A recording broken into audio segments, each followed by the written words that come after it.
Hello guys and welcome back. Today we're gonna see a Capybara Go guide.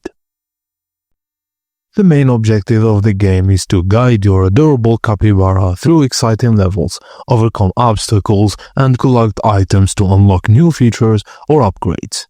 Use simple touch controls to navigate, to jump, slide, or perform other actions depending on the terrain or challenges.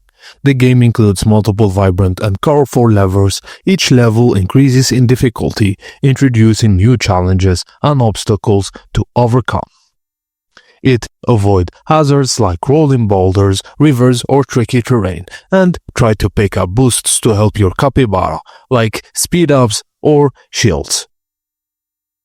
It's a fun, casual mobile game with simple controls, adorable visuals, and plenty of customization, perfect for quick gaming sessions or unwinding with a light-hearted challenge. And that's it. Have fun guiding your capybara to victory. Thank you for watching, and please don't forget to like and subscribe for more.